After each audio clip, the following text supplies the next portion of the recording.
Bueno, pues estoy muy contento de estar aquí con todos ustedes en este día de reflexión que agradezco enormemente a Carmen Gaitán, a mi querida amiga, directora actual del Museo Nacional de Arte, que no nada más aplaudo esta iniciativa que ella tiene con motivo de este 40 aniversario del Museo Nacional de Arte, en el que yo lo siento fundamentalmente como una oportunidad que el MUNAL me da para recordar, para que no se olvide cierto, no nada más trabajo que quienes hemos venido laborando en ese maravilloso espacio que tenemos todos los mexicanos, realmente, que yo me siento absolutamente afortunado de haber participado en un periodo que, que además tiene que ver con este desarrollo de que el MUNAL emprendió, de lo que nuestra historia de museos se remonta realmente desde hace muchísimos años. No podemos olvidar que el primer museo de nuestro país, que nace en el siglo XIX y que se va transformando hasta hacer estas dos grandes instituciones que son el Instituto Nacional de Antropología e Historia y el Instituto Nacional de Bellas Artes. Y de este último, pues por supuesto, nació un museo, el primer museo de arte, que es el Museo del Palacio de Bellas Artes en los años 30, y de ahí, de esta gran y magnífica colección, se fue desprendiendo para formar esta red de museos en donde el MUNAL, por supuesto, participa de manera central en lo que es su acervo, uno de los acervos más importantes que tenemos de arte mexicano desde mediados del siglo XVI hasta el siglo XX, y que pues para mí, de haber estado yo antes en otro museo del otro lado por parte de Lina, y ahí les doy una anécdota, al parecer fui el primer director de estar en un museo del Instituto de Antropología, que es el Museo Nacional del Virreinato, pasar a ahora en su momento dirigir el Museo Nacional de Arte. Pues yo les quiero decir que tengo estos sentimientos encontrados de qué decir, o sea, qué es lo que yo puedo comentar. Y reflexioné un poquito de, primero que nada, por supuesto, de esta iniciativa que sé que participamos varios directores que hemos venido formando parte de esta historia, no la única, por supuesto, porque uno de los temas fundamentales de un museo es que no se hace nada más a partir de los directores, sino de toda una serie de personas que participan, de entidades, de instituciones que colaboran, por supuesto, para el buen desarrollo, desempeño y diálogo que evidentemente cualquier museo tiene. A mí en lo particular quisiera iniciar con un reconocimiento, además, como lo dije antes, de Carmen Gaitán,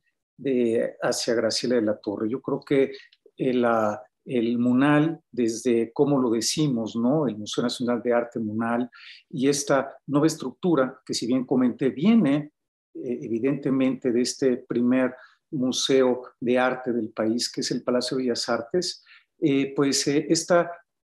fabulosa iniciativa de Graciela y un equipo que ella coordinó, comandó y operó para realizar este proyecto insignia, este proyecto clave para la museología mexicana, que sigue todavía dejándonos huella, que es el proyecto MUNAL 2000. Pues para mí, llegar a este museo con una idea de lo que Graciela había dejado y sobre todo con una impronta de realmente un trabajo que pues yo diría muy ligado a esta nueva museología donde planteaba desde los inicios Graciela un trabajo de colectividad, que yo voy a subrayar un poco la importancia que yo le di al MUNAL, tratando pues de no diría yo de tomar nada más esa estafeta, sino de tratar de continuar ese espíritu que Graciela de la Torre evidentemente dejó. Entonces yo quisiera pues iniciar con este reconocimiento absoluto a esta gran labor de Graciela que nos iluminó, esto estoy absolutamente convencido, a todos quienes hemos venido formando esta comunidad en el MUNAL y que estoy convencido también que continuará este granito de arena de Graciela de la Torre para quienes continúen, por supuesto, trabajando en uno de los museos nacionales, repito, pues más emblemáticos de nuestro país. Y bueno, uno de los elementos que al llegar yo al museo, pues fue tener eh, una especie de también recuperar un poco el pasado que yo estaba haciendo antes en el Museo Nacional del Virreinato. Y sí quiero hacer notar esto porque parte de los objetivos que yo he venido trabajando desde hace muchos años en los museos ha sido cómo ir estableciendo una relación de trabajo rizomático, y entiendo lo rizomático en un punto en donde me gusta mucho la idea que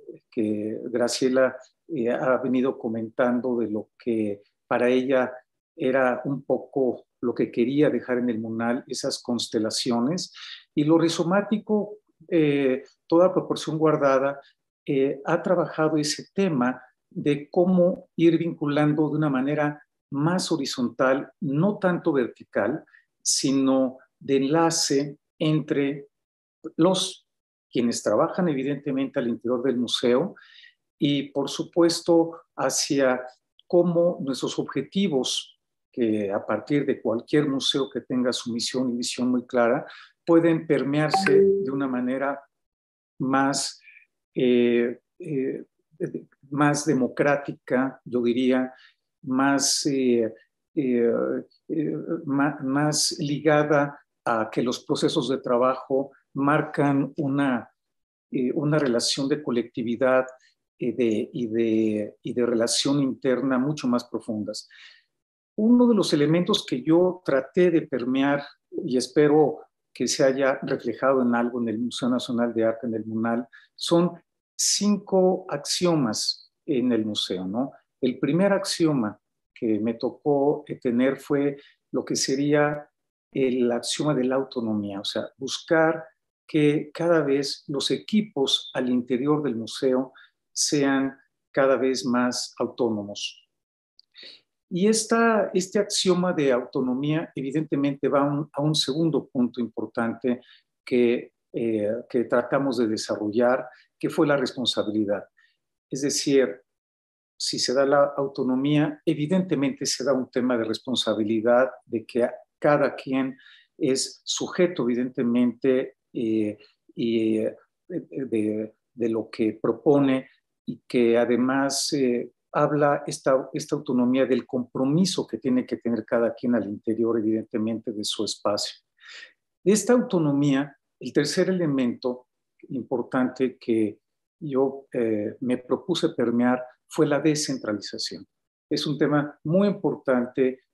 que creo yo que no nada más va al ámbito, por supuesto, de los museos, se ha manejado mucho en la política de nuestro país, todo lo que implica las bondades de lo que es este tema de permear las cosas, no focalizarlas simplemente, sino tener varios puntos de apoyo. Y la descentralización es uno de los elementos importantes que fui desarrollando en el Museo Nacional de Arte para tener un cuarto elemento que va directamente ligado a lo que es la interdisciplinariedad. Esto es, sí se da la descentralización de elementos evidentemente separados a partir de enlaces. Solamente se puede generar una descentralización a partir de tener puntos de enlace. Y el último elemento, digamos, que trabajé fue de estos 4, un punto de coordinación. y no tanto de dirección, sino de coordinar evidentemente estos esfuerzos, por supuesto, a partir de la misión y visión que el Museo Nacional de Arte siempre ha tenido y cómo en el caso mío quisimos fortalecer algunos temas. Yo les quiero comentar una anécdota que a mí me tocó pues conocer y tratar a don Fernando Gamboa. Y don Fernando Gamboa, para quienes no lo conocen, es uno de los grandes museógrafos mexicanos del siglo XX. Él fue un hombre que puso también en alto lo que fueron las exposiciones mexicanas a nivel internacional. Fue alguien que también ligó en la época de la Guerra Civil Española, pues un puente muy importante en el periodo de Lázaro Cárdenas, y fue alguien que impulsó esta relación también de diálogo con museos de, pues prácticamente de muchos continentes, ¿no? Hablando desde Estados Unidos, Europa, América del Sur, y que él realmente su diálogo con el arte mexicano y con los artistas, pues fue algo realmente muy importante en su momento. Y don Fernando Gamboa, yo recuerdo en esta memoria, que quizá la traduzco ahora a qué pasa con nosotros actualmente, a mí me impresionó un diálogo tipo chiste que él decía cuando se comentaba cómo se hace una exposición y la importancia evidentemente de una exposición. Y él decía que los curadores, bueno, en su momento no existía quizá tan fuerte esa palabra, pero digamos los que coordinaban una exposición, decían somos lo más importante, somos el corazón de nuestro punto, sale lo que es el guión de la exposición y sin este guión no hay nada. Pero luego, él comentaba, llega el museógrafo y el museógrafo decía, no, yo soy más importante que tú, lo que tú planteas como un concepto, yo lo aterrizo evidentemente en planos y en proyectos y en algo material, que sin esto pues es imposible que lo tuyo no, sin esto lo tuyo no existiría. Pero luego él comentaba, viene el comunicólogo, el educativo, decía, bueno, si esto que tú pones en la museografía no se enlaza en un diálogo, en este caso con el público, de nada sirve, ¿no? De nada sirve cualquier museografía que no tenga un enlace, evidentemente, con este otro, y que es lo más importante, en este caso es el público. Y por último llega el restaurador, dice, bueno, yo soy más importante que todos ustedes porque si no están las condiciones para que una obra de arte puede estar, una pieza puede estar presente por temas de conservación, pues evidentemente al no presentarse no existe exposición. Entonces el argumento al final de cuentas de don Fernando Gamboa tenía que ver con esta idea de lo interdisciplinario y con este tema también de la importancia de lo que implica el desarrollo interno de lo que un museo debe de trabajar y lo que un director en este caso tiene que hacer. Entonces, yo quiero, a mí me influyó evidentemente mucho esto en darle siempre la misma importancia a cualquier área al interior del museo. Llámese el área curatorial, llámese el área de difusión, llámese el área de comunicación, todas tienen una misma importancia. Yo creo que ese es uno de los elementos que yo diría en mi memoria, en lo que yo traté, y espero que en algunas cosas se han quedado, traté de dejar, era, y así lo sigo sintiendo ahorita en el museo en el que actualmente trabajo, en el Museo del Palacio de Bellas Artes, la importancia de que todas las áreas tienen realmente la misma importancia y que inclusive desde la misión y la visión de lo que es el INAH, que es el que protege, investiga, difunde el patrimonio paleontológico, arqueológico, histórico del país, y el INBA, el artístico, el verbo difundir no es menor al verbo investigar.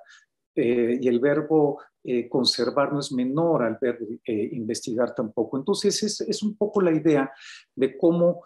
un director, en ese caso lo que me pasó a mí, traté evidentemente de buscar ese punto. Pero bueno, Más allá de esto, les quiero decir, me gustaría enseñarles a partir de un esquema de trabajo, de un esquema que vine yo planteando desde el Museo Nacional del Virreinato y actualmente lo sigo permeando en el Museo del Palacio de Bellas Artes, enseñarles a partir de esa idea, de este enlace que comento, un poquito lo que hice y les quiero contar un poquito esas historias de lo que me pasó en el MUNAL. Entonces, si me permiten, voy a compartir pantalla. Y esto, digamos, si quieren, me salgo de la... Yo inicié, esta es la pantalla del Palacio de Bellas Artes, pero yo tenía una pantalla, evidentemente, una intranet en el Museo Nacional de Arte, que tenía también como objetivo, primero, romper un punto central de eso que comentaba, de esos axiomas que yo les decía al inicio, de la idea central es cómo comunicarnos. Es decir, aquí se permea completamente la comunicación del museo entre todas las áreas y entre todos los trabajadores, ¿no? No hay una distinción de trabajador de base, de confianza, capítulo 3000, etcétera, porque parte también del concepto que me parece importante en un museo es darles todos el mismo punto y el mismo terreno, digamos, de enlace. Entonces, en el caso por ejemplo, del MUNAL, yo aquí tengo digamos, en lo que serían los elementos del pasado que yo rescaté, y les quiero mencionar algunas cosas, ¿no? De fundamentalmente mostrarles lo que es el primer diagnóstico, ¿no? O sea, cómo llegué al MUNAL con un equipo, porque tal y como lo comentaba, o sea, uno no llega solo, y no nada más no llega solo, sino esa historia que el MUNAL tenía antes, pues evidentemente pesaba mucho, ¿no? Y pesaba mucho en el buen sentido, un peso muy positivo, diría yo. Y que en el caso que me ocupa ahora, pues bueno, hubo digamos, un diagnóstico de las áreas del museo, ¿no? Entonces, no los quiero aburrir para nada porque van a decir, ¿cómo esto parece clase? No quiero que sea esto, pero sí comentarles cómo hubo un proyecto también que de tratar de ir viendo las problemáticas, los temas, evidentemente, que percibíamos colectivamente al llegar al museo, o los retos, ¿no? Yo diría que el museo y todo museo seguirá teniendo todo el tiempo, espero que nunca se quiten estos retos, y a partir de ahí empezar a enlazar una estrategia que implicaba a partir de este diagnóstico de cada una de las áreas, ir dialogando con un punto de directamente hacia qué fue digamos, qué diagnóstico nos generaba evidentemente esto, ¿no? Entonces, estas problemáticas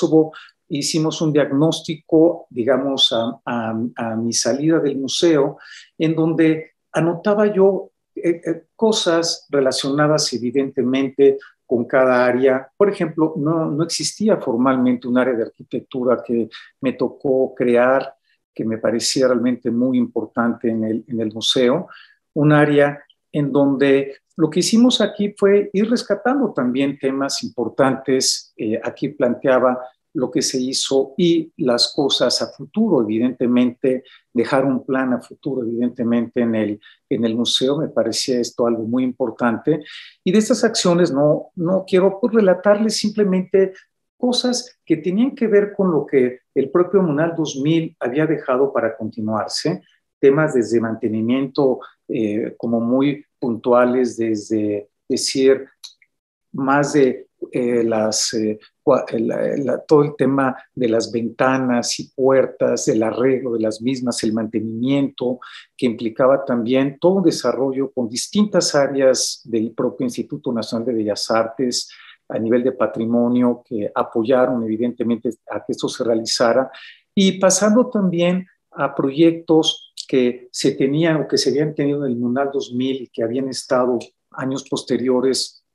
después de la salida de Graciela, habían estado un poquito como no abandonados, pero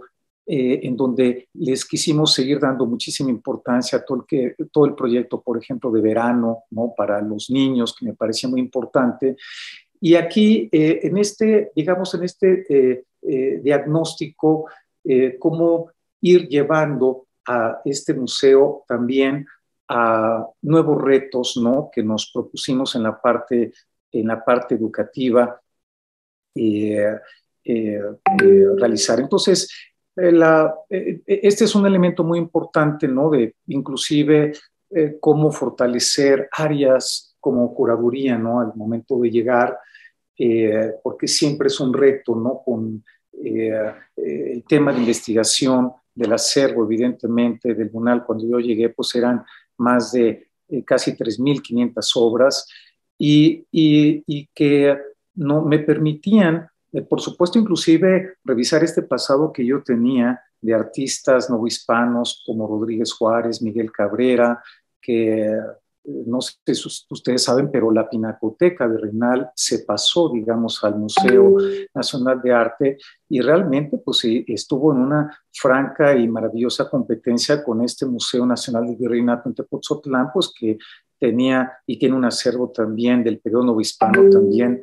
muy, muy importante. Pero creo que allí la labor del MUNAL 2000 fue darle énfasis también a este periodo, cosa que me pareció muy importante, pues son un periodo de artistas novohispanos que por supuesto formaron parte de este derrotero de la visión artística de nuestro país. Y bueno, sin detenerme mucho en esto, quiero irme pues directamente a lo que son estos indicadores que empezamos a trabajar, digamos, que trabajamos en el Museo Nacional de Arte y que me llevaron, por supuesto, aquí me voy a regresar, que me llevaron a qué fue lo que hicimos, ¿no? Entonces aquí les voy a dar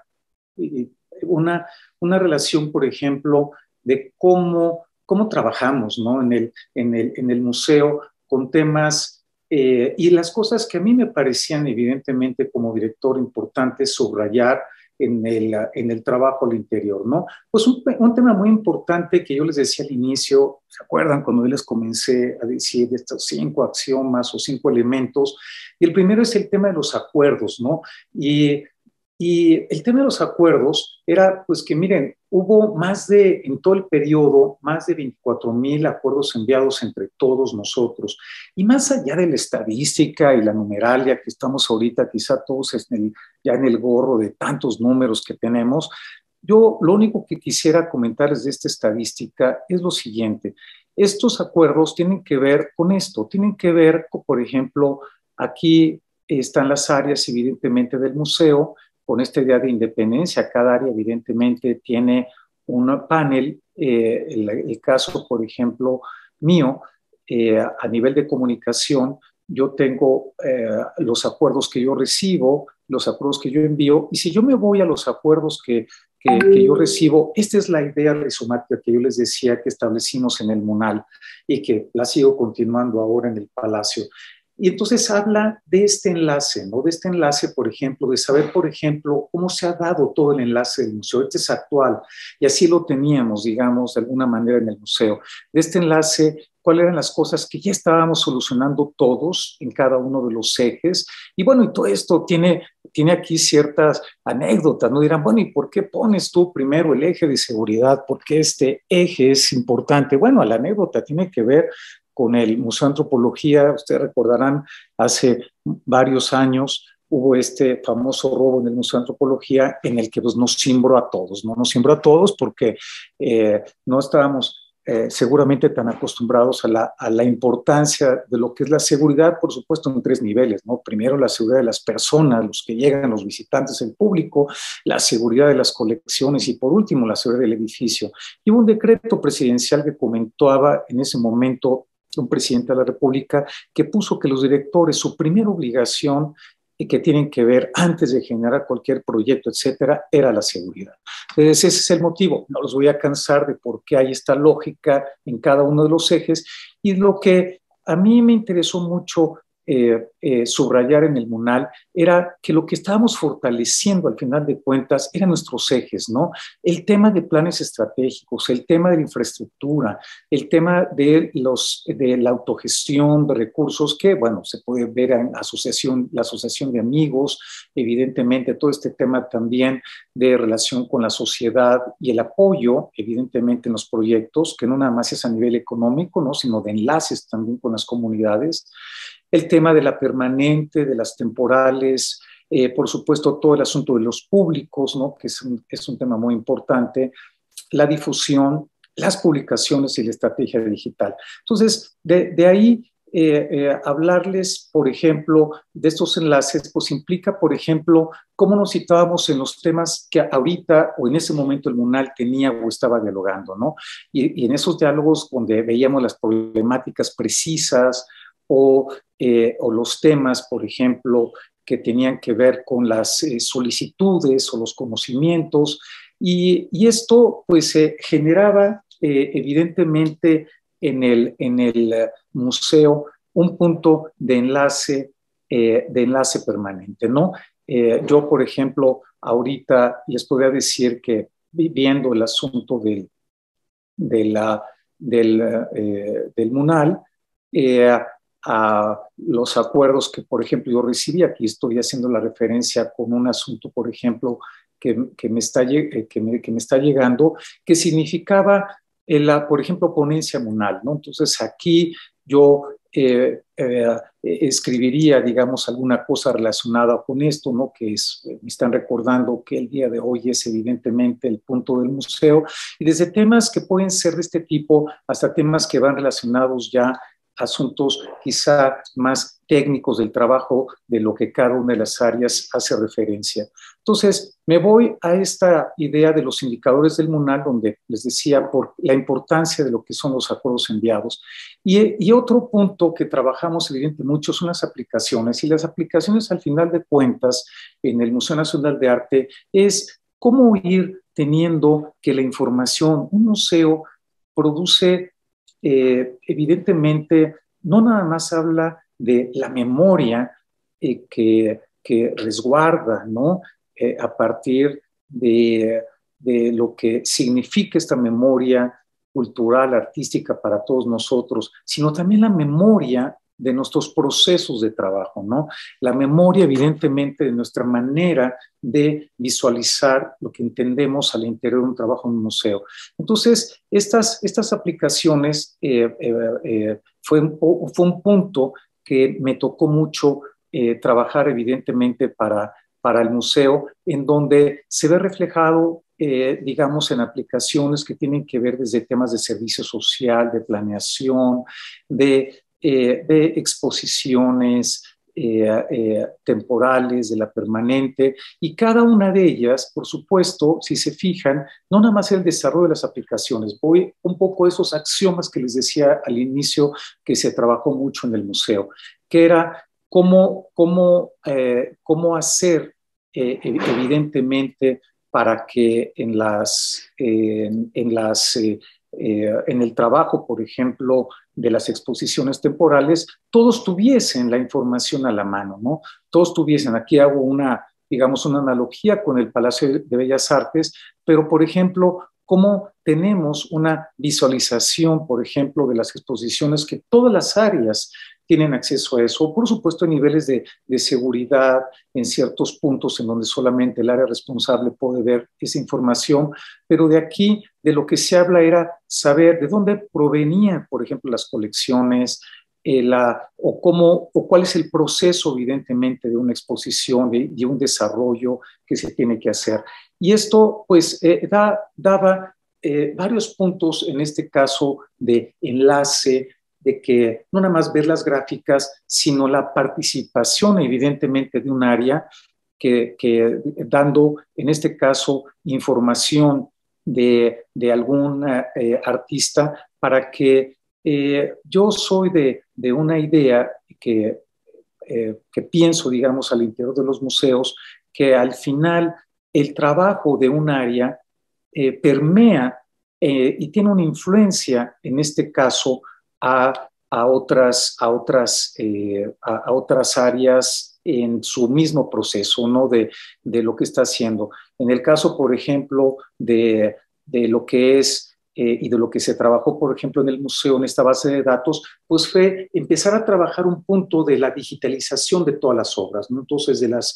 eh, ahorita lo comentaré con más detalle en la información, pero se trabaja, la idea era cómo empezar a tener todo ese tipo desde el historial clínico, los eventos en donde que podía salir evidentemente la obra en cuestión, si tenía evidentemente reseñas, la obra, y aquí fue algo muy importante, digamos, que se trabajó en el MUNAL de ese rescate también de lo que eran los famosos, lo que son los catálogos razonados que me referiré posteriormente. Pero bueno, regresando a estos indicadores de aplicaciones, yo les mencioné exposiciones para no aburrirlos, pero pues teníamos indicadores evidentemente de aplicaciones en la parte administrativa, en procesos, en el tema del activo fijo, y empezamos a formalizar evidentemente esos procesos. Eso es lo que me tocó evidentemente ver. Y temas muy importantes. Yo creo que aquí me detengo un poquito en lo que es, por ejemplo, la conservación del inmueble. Creo que quiero hacer subrayar considero que Carmen Gaitán está retomando uno de los elementos fundamentales, evidentemente, del Museo Nacional de Arte, que es su conservación. Yo creo que esas cosas no se ven y un museo no nada más trabaja en el tema de exposiciones, ya hablaremos un poquito de lo que significa eso, lo que significa el público y lo que significa para mí, evidentemente, en este museo, pero la conservación evidentemente que a veces no se nota desde arreglos de mantenimiento de ciertas cosas, desde revisar, por supuesto, temas de impermeabilización, pasar por temas de mantenimiento de las puertas y ventanas, restituir también cosas que el MUNAL 2000 no había terminado en su proceso de cambio. Y creo que esto es lo que nos toca a todos los directores, evidentemente, trabajar, ¿no? Por ejemplo, de este tema de la conservación del inmueble, hubo un elemento, en este caso muy importante, de esos diagnósticos que son muy importantes para los museos. Y un director, yo creo que tiene también ese punto de ir dejando, por supuesto, esta huella para los demás directores. Saber, oye, pues mira, ahí me tocó esto, ahí me tocó vivir esta parte, qué es lo que tú tendrás o cada director evidentemente da, y a partir de las políticas, por supuesto, en este caso de los gobiernos respectivos,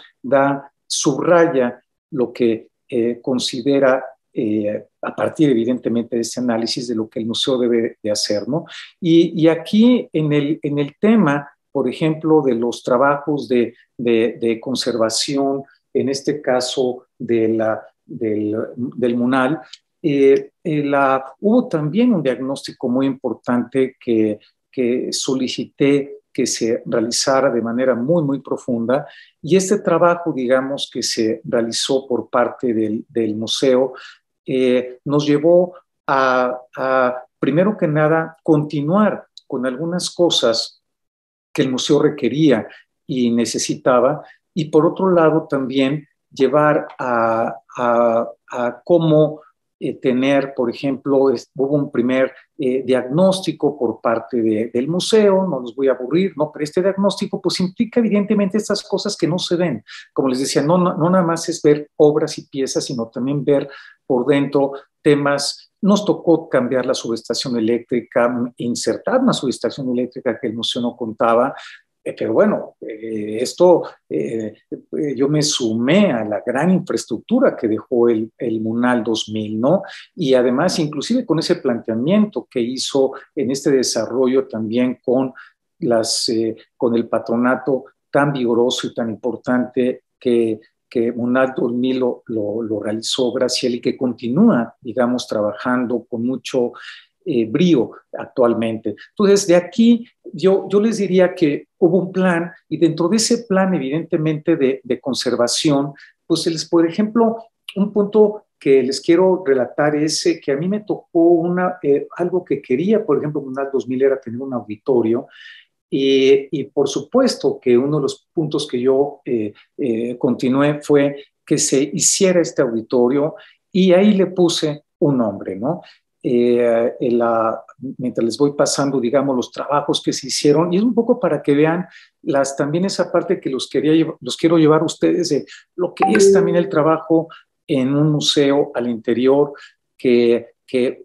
un director evidentemente tiene que revisar y por supuesto coordinar que estos procesos se estén llevando. Es uno de los elementos importantísimos, la conservación y el mantenimiento, evidentemente, no nada más de las obras, sino de este patrimonio que es el edificio y lo que el edificio evidentemente conlleva en su interior. Y bueno, yo simplemente comentarles de la importancia en este caso, del auditorio. En el auditorio yo le puse como nombre a Adolfo Besmogar y les voy a decir la anécdota de por qué le puse ese nombre, también para que vean que la historia, en este caso del cine, de decir cómo ponerle a este auditorio y además por el interés que yo quería en su momento darle también al MUNAL de que sea un editorio muy ligado también a que se puedan mostrar ciclos de cine que continúan y estoy seguro con mucho éxito, porque Bess Mogar fue un artista que más allá de esta relación y de diálogo que tuvo con artistas como Diego Rivera. Hay un cuadro maravilloso que hizo Diego Rivera de Bess Mogar que está ahí en el MUNAL, más allá de la importancia evidentemente de Bess Mogar como de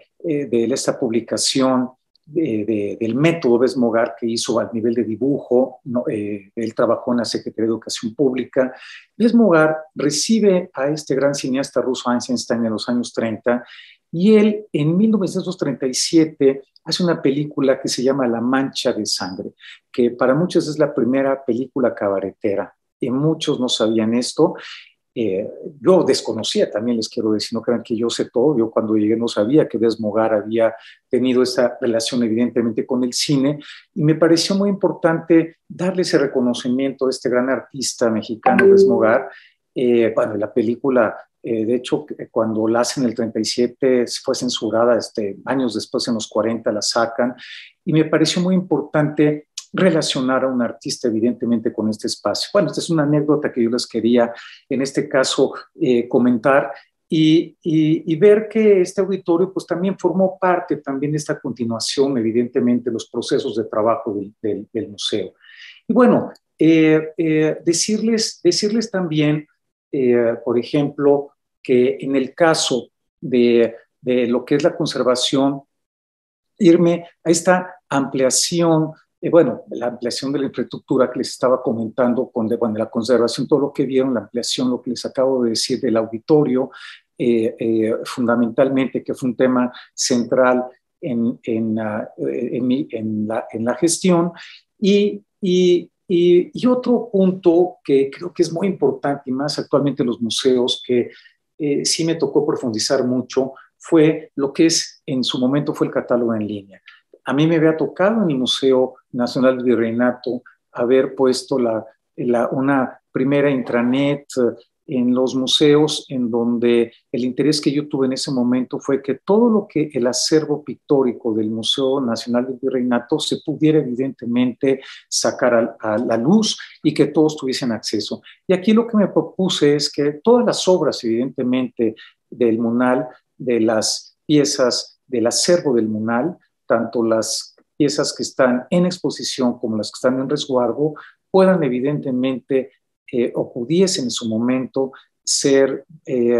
difundidas y exhibidas de manera digital en una plataforma, en este caso en la página web que el museo hizo, y me pareció que esto fue algo realmente muy importante, ¿no? Para el museo, ¿no? Entonces, aquí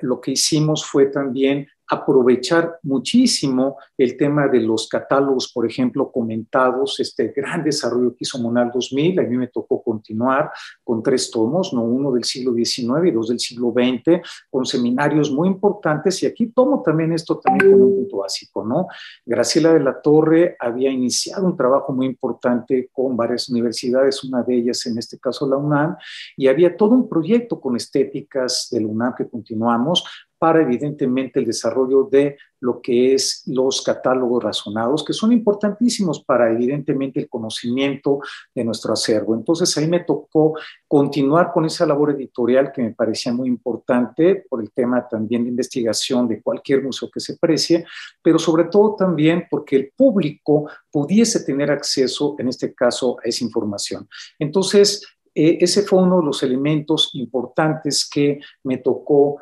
trabajar. Y otro fue lo que sería este Centro de Información de arte mexicano, ¿no? El Centro de Información de arte mexicano es, lo que hicimos fue de un acervo de 13,000 documentos, pasó a un acervo de 40,000 documentos, pero nos tocó crear de una manera colectiva muy importante en el museo, lo que le llamé la red de museos, la red de bibliotecas de arte mexicano, donde participaron 11 instituciones, entre ellos el Colegio de México, la Universidad Nacional, la Iberoamericana, varias bibliotecas evidentemente privadas y públicas que se sumaron a este proyecto, y el interés era fortalecer evidentemente un espacio para que lo que implicaba el tema de la bibliografía del arte mexicano pudiese evidentemente tener puntos de conjunción con todos los que estábamos participando en su momento. Y bueno, me tocó también crear, fortalecer en este caso el espacio, le puse el nombre de la biblioteca Ricardo Pérez Escamilla, también, así como hablé de Besmogar, dándole reconocimiento a uno de los grandes promotores, evidentemente, también del siglo XX del arte mexicano. Me tocó conocerlo y tratarlo. Por supuesto, venía él de toda esta parte del Munal 2000, de todo este proyecto que él participó de manera muy activa, donando, evidentemente, en su momento también obras, publicaciones, y a nosotros nos tocó realmente, con ese momento, cuando estaba con Aculta, tener toda la biblioteca de Ricardo Pérez Escamilla en el espacio que ahora tiene su nombre en el Munal. Y creo que eso también no nada más habla del reconocimiento de una persona, sino de la importancia, evidentemente, de lo que implica una biblioteca al interior de un museo, y la importancia también que lo que le dimos en su momento de que esta biblioteca tuviese esta apertura, digamos, a partir de esta red. Entonces, bueno, ese es un punto que quería comentarles. Y bueno, todo lo que implica los registros, ¿no? Llegamos a más de 15,000 registros de los 40,000, no todo digitalizado, se digitalizaron realmente más de 4 millones, les quiero decir, de documentos, de páginas. Fue una cosa muy, muy importante. Yo creo que ese es algo que estoy seguro son elementos que el museo dejó, y que estoy seguro podrán continuarse y nunca terminar, evidentemente, ¿no? Todo el programa de restauración también, ¿no? O sea, creo que en el Munal parte, como cualquier museo, lo que implica no nada más la restauración, sino la conservación de las obras, ¿no? Que es algo previo a la misma, ¿no? Entonces, las obras restauradas que el museo hizo, las obras que se conservaron, me parecía esto es algo muy importante. Y también dejarlo en esta parte digital, ¿no? En este historial clínico que el museo hizo en su momento con Cencropam, esta entidad que coordina el Instituto Nacional de Bellas Artes, que se encarga evidentemente de la protección y de la conservación del patrimonio tangible, material, de nuestros museos.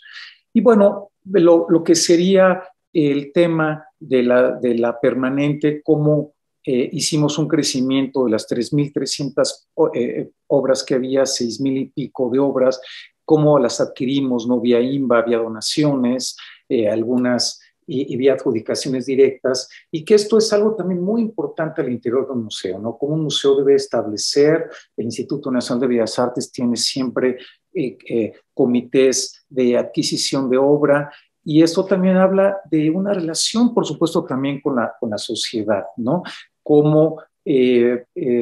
donadores, de qué manera completamente altruista, voluntaria, se acercan, y parte del museo es convencerlos, evidentemente, que ese acervo puede quedar muy bien resguardado en instituciones y, por supuesto, de gran prestigio, como lo es el MUNAL. Y ese es uno de los elementos que me parecen muy, muy importantes de subrayar, evidentemente, en toda política que en este caso tenga un museo. Y bueno, uno de los elementos que trabajamos mucho y está ligado a esa presencia que queríamos nosotros también incentivar al ser un museo nacional, en este caso nacional de arte, es a partir de las exposiciones con su presencia nacional, ¿no? El museo hizo evidentemente 85 exposiciones, ¿no?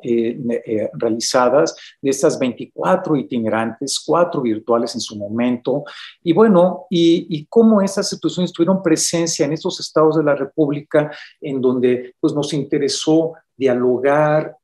coordinarnos con ellos, una participación conjunta, evidentemente, pues que esto es algo que el MUNAL, estoy seguro, continuará realizando. Y, por supuesto, la presencia internacional, ¿no? Me pareció muy importante también que el MUNAL tuviese una presencia internacional, y aquí quizá platicarles esta presencia, por ejemplo, me voy a pasar rápidamente el público de asistente que tuvimos, digamos, en esos años, en el museo. Casi 2 millones de personas nos visitaron. La parte de la cobertura mediática, también como un análisis, ¿no? Porque yo les hablaba y les comentaba la importancia, evidentemente, de todas las áreas y los ejes. Y en el museo iniciamos, por ejemplo, todo un trabajo de análisis, en este caso de la información, a partir, evidentemente, por ejemplo, de lo que eran las noticias, cómo las noticias, por ejemplo, las subrayaban evidentemente puntos importantes de qué tipo de medio se podían ver, por ejemplo, de qué género, las noticias de artículos, columnas, notas, el tipo de medio que entraba, y evidentemente con el tipo de medio, toda una relación de análisis, evidentemente, de cada una de ellas. Creo que esto es un elemento muy importante que en este caso el museo tiene como herramienta de saber a quién estamos llegando y cómo nos perciben, evidentemente, en los medios. Yo creo que ese es un análisis que los museos tendremos que profundizar, y más, evidentemente, ahora con todo lo que son,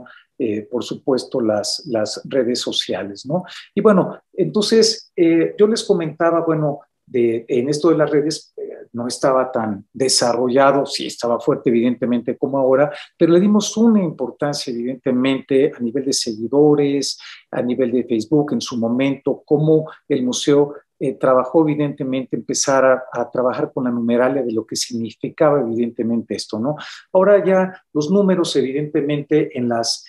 redes marcan no nada más la cantidad, sino los enlaces y los diálogos que se pueden estar generando. Y a ello sí que me quiero detener, porque uno de los elementos que a mí me importó mucho, evidentemente, en el Museo Nacional de Arte, cuando me comentaban que con el tema de los visitantes, yo siempre he comentado, y hasta la actualidad, que a mí en lo personal no me importa contar al público que nos visita, sino al público que regresa. Y a eso me refiero, de cómo estamos, en este caso, dialogando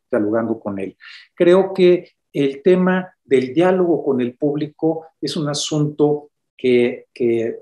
trabajó mucho el Museo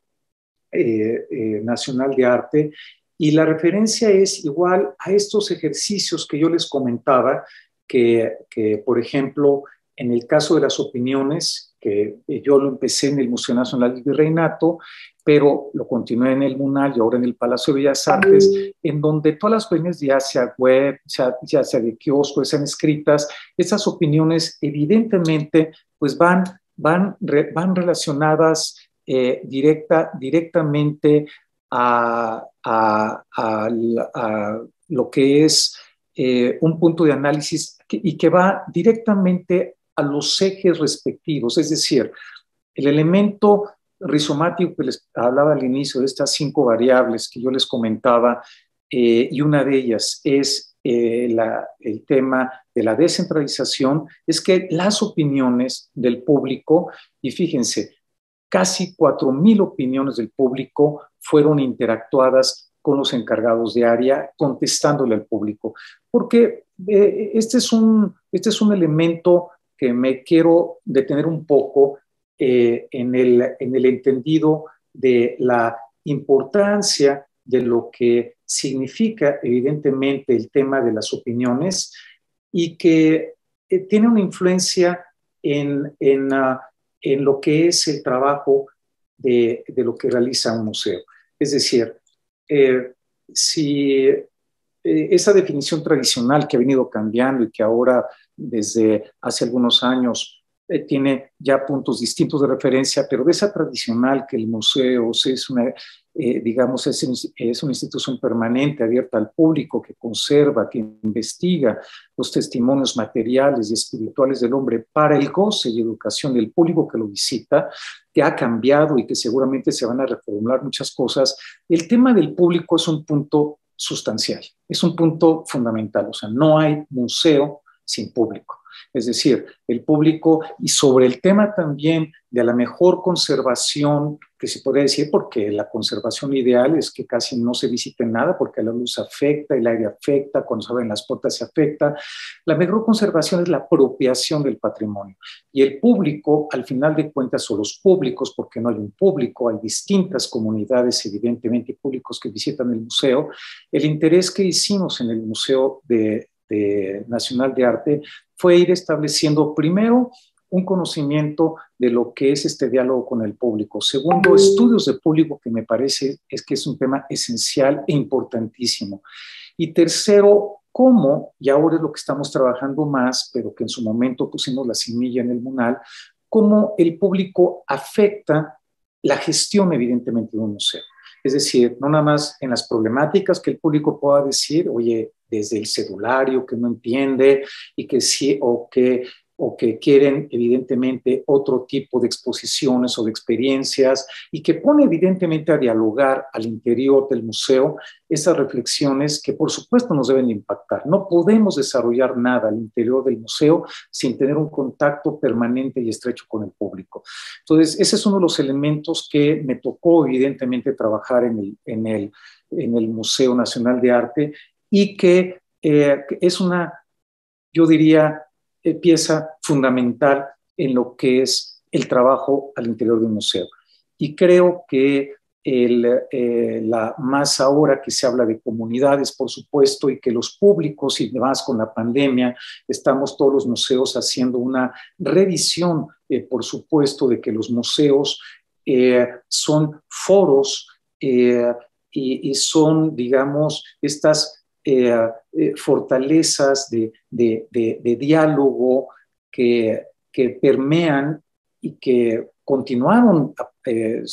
no es la reflexión evidentemente ahora de lo que es mi pasado del MUNAL, pero creo que estas reflexiones se dan también a partir de lo que le está pasando al público actualmente. Entonces, en su momento con el Museo Nacional de Arte, sí tuvimos un punto muy interesante de esta reflexión, que nos llevó también a temas en este caso, de establecer enlaces, por ejemplo, con el público a partir de periódicos, ¿no? Quizá que lo voy a enseñar más. Tuvimos un periódico, viendo las publicaciones, por ejemplo, de más de 16 periódicos. Le pongo la anécdota. Aquí ponemos, por ejemplo, un tema, la 3, que era un desnudo, digamos, que haciendo referencia a un periódico muy famoso, que no sé si todavía continúe con ese tipo de estrategias, pero por ejemplo aquí hablábamos del catálogo en línea, ¿no? El catálogo en línea que el Museo del Palacio, el Museo Nacional de Arte tuvo a bien realizar y ponerlo a disposición, en este caso en una página web. Y bueno, el tema, diría, de las publicaciones, pues está muy ligado a las exposiciones, ¿no? Antes, después de Graciela,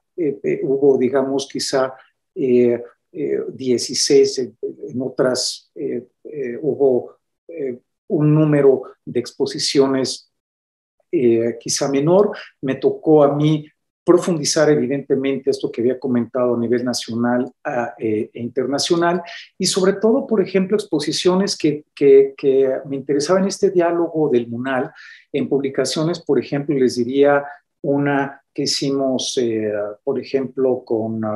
Ensor, en el desarrollo, por ejemplo, de la influencia que tuvo, por ejemplo, Ensor con artistas mexicanos como Toledo, ¿no? Toledo decía, cuando llega a México en los años 50, 57, 58, que empieza a conocer evidentemente a Ensor, decía que todo este tema escatológico, este tema de, como dicen, la mierda, y así lo menciona Toledo en una entrevista que está publicada ahí en este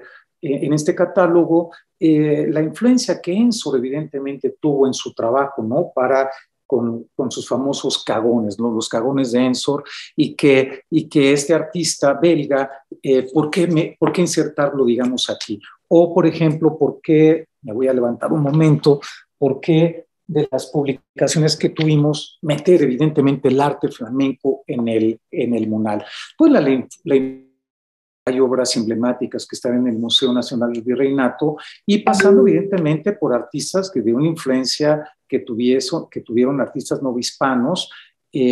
con la influencia de Rubens, y que se presentaron evidentemente en esta exposición. Y bueno, yo sí les quiero decir que uno de los elementos importantes que me pareció evidentemente continuar y fortalecer en el Museo Nacional de Arte fue este de las publicaciones, ¿no? Iniciar desde el 2007, cuando me tocó, digamos, llegar al museo con exposiciones, por ejemplo, un ilustrador que además me tocó trabajar en su momento con Raquel Tibol, o la de Diego Rivero, coleccionista, con Juan Coronel, o por ejemplo, exposiciones que se llamaron La carne y el color, que tenía que ver con la influencia del color y el dibujo en pintura europea y novohispana, que lo hicimos con un museo francés, el Museo de Rennes, o por ejemplo, que les tengo un gran recuerdo, una de ellas la de Julio Ruelas, en donde participaron en el catálogo pues dos queridos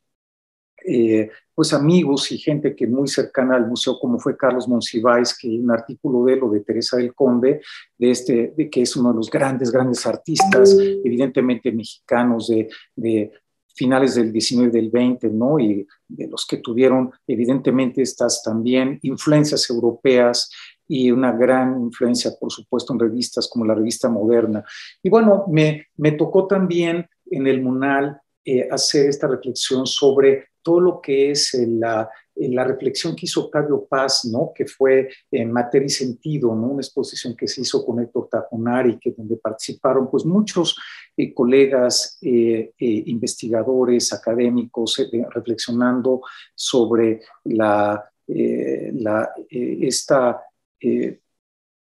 esta visión que tuvo evidentemente Octavio Paz con el arte mexicano, ¿no? Él hablaba, por ejemplo, Octavio Paz, que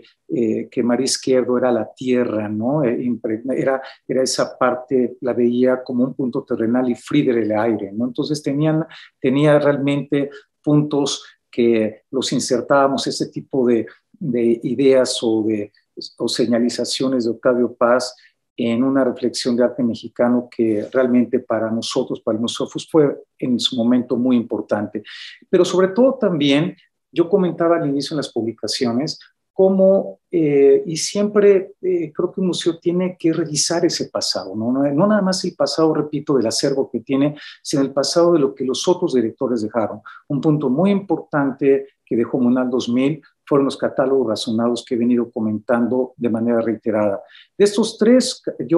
me toca a mí continuar con, yo decía ya, con un catálogo, terminar lo que es la parte del siglo XIX y dos catálogos en seminario del siglo XX. Evidentemente que estos apoyaron muchísimo todo lo que fue este proyecto de la digitalización y de este acervo que lo pusimos en línea, ¿no? No todo es el desarrollo de un periodo, sino cómo se van sumando periodos previos para fortalecer evidentemente ideas que me tocó a mí seguramente subrayar. Otro también que fue muy importante fueron también lo que fue una serie que fue México visto a través de sus artistas, ¿no? Digamos, una serie que también iniciamos con los estados dando esta idea de Museo Nacional.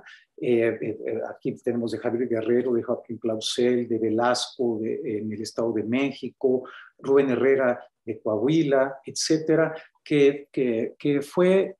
un punto también muy importante de una reflexión donde poníamos también a personalidades o académicos muy reconocidos que habían tocado y habían reflexionado mucho sobre el tema, y también con una nueva generación. Entonces también buscamos mucho este punto también de continuidad y de dar un reconocimiento a grandes investigadores y también impulsar a los nuevos para que en este tipo de trabajos pues se continuara, por supuesto, con lo que es la investigación, que así se llevó, digamos, en este periodo, que estoy seguro que continuó y seguirá continuando en el MUNAL, ¿no? Y bueno, digamos, otro punto importante en este punto de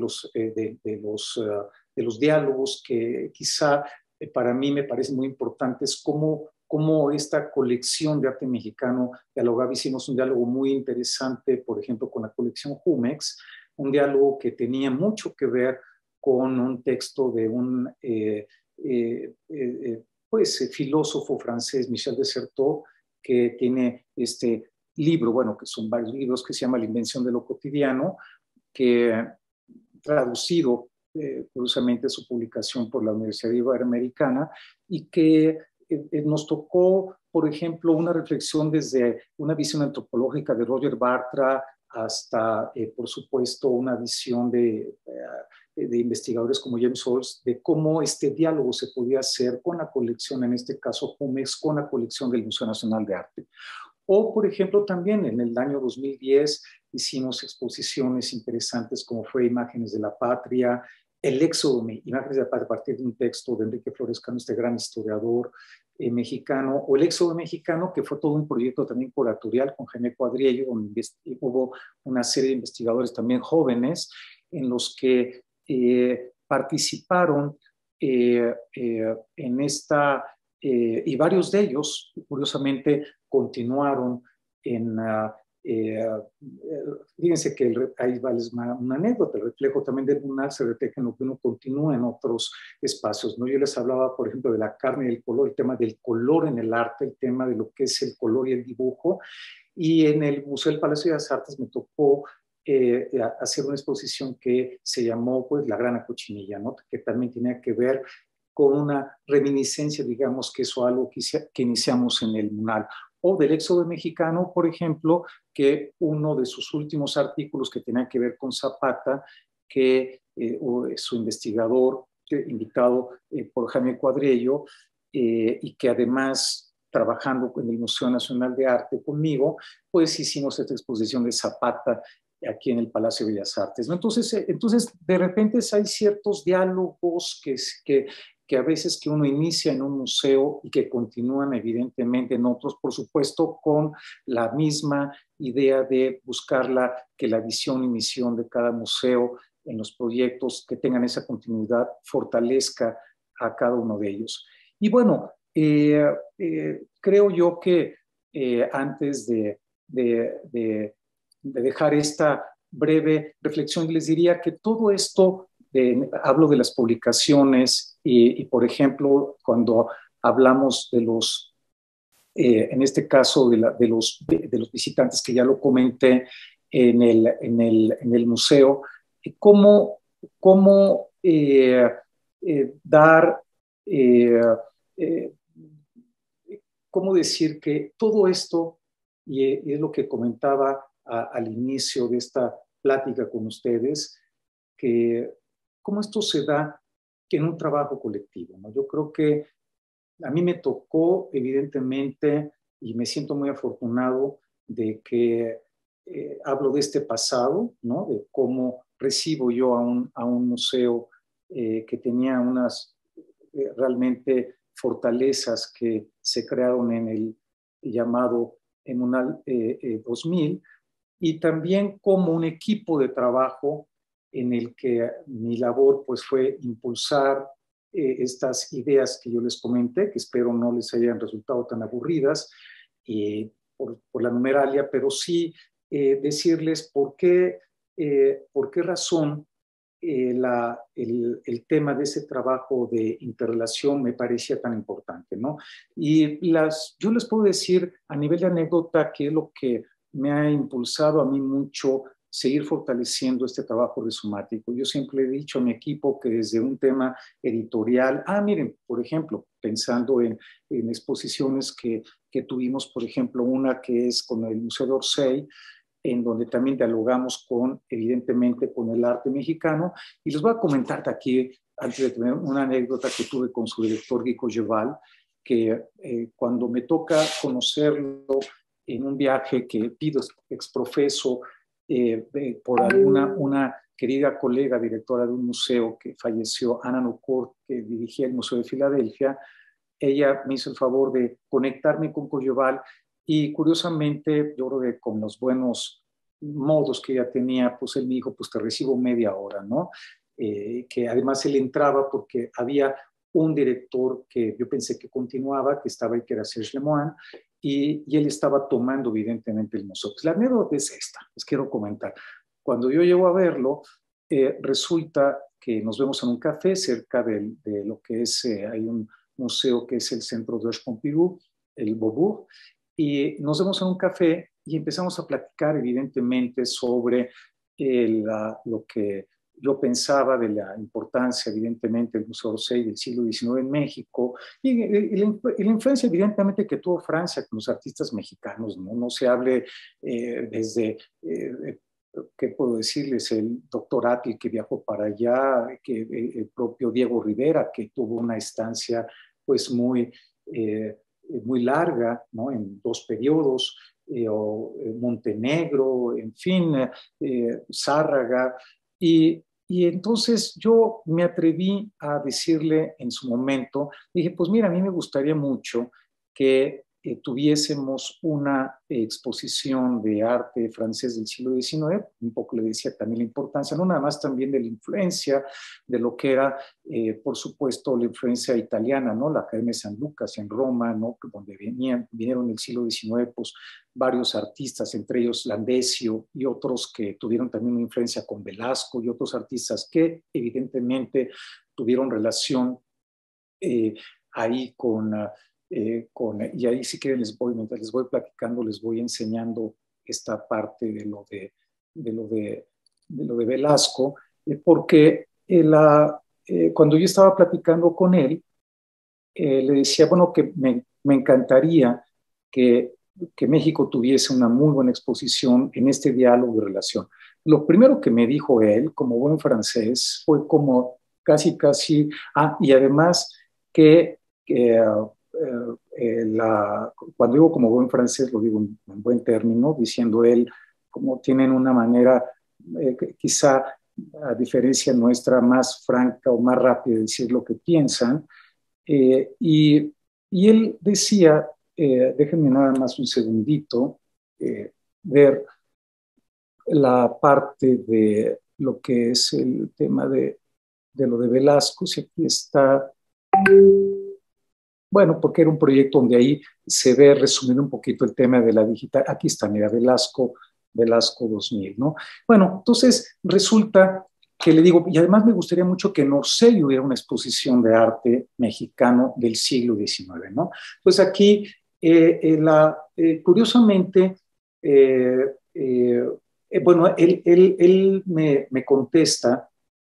y me dice, ¿cómo casi, casi, digo, no utilizó la palabra cómo te atreves, pero ahorita la puedo traducir así, pero cómo comparas el arte francés del 19 con el arte mexicano del 19, ¿no? Dice, el arte francés del 19 es un arte que ha influenciado y todo lo que es evidentemente, en este caso,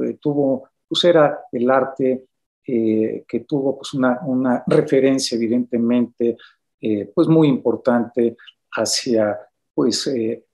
prácticamente las corrientes modernas, ¿no? De lo que es el arte moderno, ¿no? Pasando, por supuesto, desde los impresionistas y pues todo lo que implicó después el arte del siglo XX. Pero yo lo que le contesté fue lo siguiente, no, yo lo que te quiero proponer es que tú me des lo mejor de tu patrimonio del 19 y México te dará, diagonal, lo mejor de su patrimonio del siglo XIX también. Entonces, a partir de ahí, yo creo que hubo un punto en el que trabajamos, él se convenció de la idea, tuvimos la exposición, por supuesto, del Museo Orsay. Aquí miren, aquí un paréntesis, por ejemplo, esto con Velasco, con esta exposición pusimos en énfasis este tema de lo digital, el tema de en línea, ligamos aquí los diálogos que tenían desde escritores, yo me recuerdo que pusimos, por ejemplo, lo que pensaban desde especialistas como Fausto Ramírez, de Velasco, evidentemente, como escritores como Juan Villoro, que pensaban de lo que es el paisaje de Velasco, y teníamos también un punto de diálogo muy distinto, no nada más académico de la colección y que se podía ver evidentemente en línea, ¿no? O el tema también de lo que es el portal de maestros. Trabajamos mucho un tema del portal de maestros en el tema educativo en el Museo Nacional de Arte, que nos parecía muy interesante ligar el tema educación y enlace de experiencia con los maestros y con los niños. Pero bueno, el punto es o el tema de 3D, que le dimos mucha importancia evidentemente en su momento, ¿no? O lo que les hablaba de los cursos de verano, cómo ligábamos esto, el Museo Nacional de Arte tomó esa estafeta que dejó Graciela y tratamos de impulsar más que el tema de la promoción de verano participaran prácticamente pues, todos los estados de la República, ¿no? Y que el MUNAL era un foco de irradiación, evidentemente, de esta propuesta a partir de temas que cambiábamos cada año, ¿no? El tema ecológico o temas que tenían que ver con su sostenibilidad, etcétera, y que jugaban mucho con experiencias lúdicas con los niños, ¿no? Y bueno, yo quisiera pues simplemente comentar, digamos, con esta anécdota, pues vinieron obras, no quiero comentar, pero obras realmente muy importantes para México y que dieron puntos de referencia, por ejemplo, estas obras emblemáticas, por ejemplo, de este museo, que pues aparecieron evidentemente en nuestra sala de exposiciones temporales. Pues ya no los quiero aburrir, ya me encantará, yo le decía y agradezco muchísimo a Héctor Payares realmente toda pues el apoyo, su gentileza y sobre todo su paciencia en que yo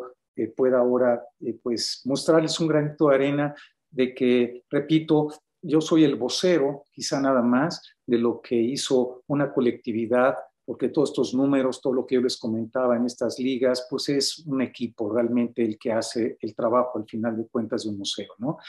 Y me siento pues muy contento por esta iniciativa fantástica de Carmen Gaitán, de que nosotros los directores, y ojalá esto se extienda también, por supuesto, a los demás protagonistas, que todos son igual de importantes que trabajan en un museo, desde la gente que está en la seguridad, desde quienes reciben al público, desde que tienen contacto evidentemente con la investigación, con las obras, con la restauración. Todos tenemos algo que decir, evidentemente, y pues a mí me tocó ahora comentarles simplemente mi experiencia, sí, nada más de lo que tuve yo acceso y realmente pues muy privilegiado de haber estado en uno de los museos, pues sí, sí hay que decirlo, y además así es, más importantes de nuestro país. Muchísimas gracias, muchas gracias Carmen, muchas gracias Héctor, y espero que podamos seguir, como siempre, visitando a este Museo Nacional de Arte.